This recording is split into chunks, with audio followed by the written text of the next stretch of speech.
ఈ 32 పేజీల పుస్తకంలో అన్ని అసత్యాలు, అన్ని అబద్ధాలు, పక్కోడి మీద జగన్మోహన్ రెడ్డి మీద విషయం చెమ్మటం, ఇంతకు మించి ఏమన్నా ఉందా అని అడుగుతున్నాను.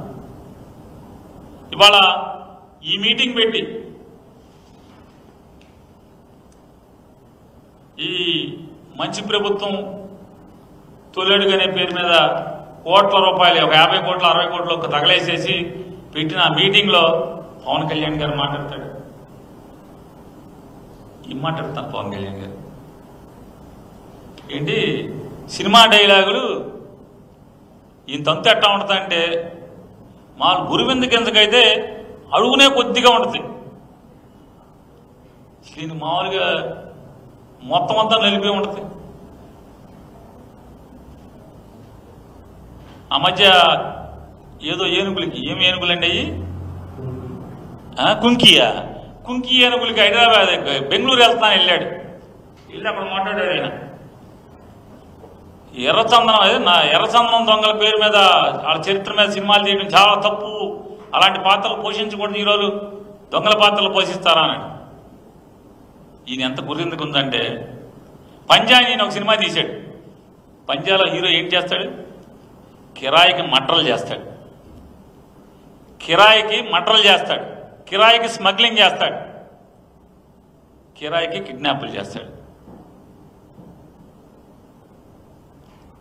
ఆ పాత్ర చేయొచ్చా అని అడుగుతున్నాను. మనమే ఈ పాత్రలు చేస్తాం. గుడుంబా శంకర్ కాపుసారా అమ్ముతాడు,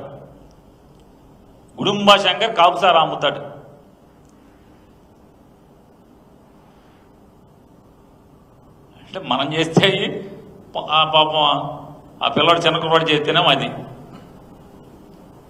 సరే, అది అయిపోయింది. రాజకీయాలు,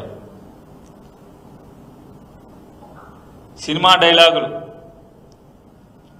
ఆడెవడు కుర్రోడు కార్యకర్త నిన్నటిదాకా మీ జెండా మోసాడు, ఆడి కాయలు కాసిపోయి, మీ జెండా మోసి మీ భుజం కాయలు కాసిపోయి, మీ తప్పుడు వాగ్దానాలు, మీ తప్పుడు మాటలు, అధికారంలోకి వచ్చి సంవత్సరం అయిన తర్వాత మీరు ముగ్గురు 3 హెలికాప్టర్లు 3 విమానాలు వేసి తిరగటం తప్పితే ఈ రాష్ట్రానికి కానీ, ఈ రాష్ట్ర ప్రజలకు కానీ, కార్యకర్తలకు కానీ ఒరిగి పడిందేమో లేదని కడుపు మండినట్టు ఉంది. కడుపు మండి జగన్ గారు ఊరేగింపుకు వచ్చాడు. ఆ కుర్రాడు ఫ్లెక్సీ మీద రాసుకున్న సినిమా డైలాగ్ రాస్తే అది జగన్మోహన్ రెడ్డి గారికి ఆపాదించి సినిమా డైలాగులు ఇక్కడ మాట్లాడితే, మరి 2014 నుంచి 2019 నుంచి 24 దాకా మనం మాట్లాడిన బూతులేంటి?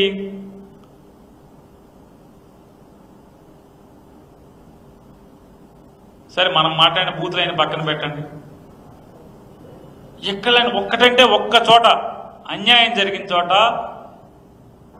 అభాగ్యులకి ఎక్కడన్నా తప్పులు జరిగిన చోట, లేదా ద్రోహాలు జరిగిన చోట, వాళ్ళ కడుపు చెరువైన చోట ఎక్కడ ఒక్కళ్ళు వెళ్ళి ఓదార్చారా అని అడుగుతున్నాను, పరామర్శించారా అని అడుగుతున్నాను. ఓట్లకు మాత్రం వెళ్తారా పరామర్శలకి? అవసరం తీరాక వెళ్ళరా? మీ ప్రభుత్వమే కదా వాళ్ళని గాయపరుస్తున్నది, వాళ్ళ బతుకులు చిత్రం చేస్తున్నది మీ ప్రభుత్వమే కదా, మీ అసమర్థ పరిపాలన వల్లే కదా. మరి మీరు వెళ్ళరా అక్కడికి? వెళ్ళరా అంటున్నా. అనంతపురంలో మరి ఘోరాలు జరుగుతున్నాయి కదా, 14 ఏళ్ల బాలిక మీద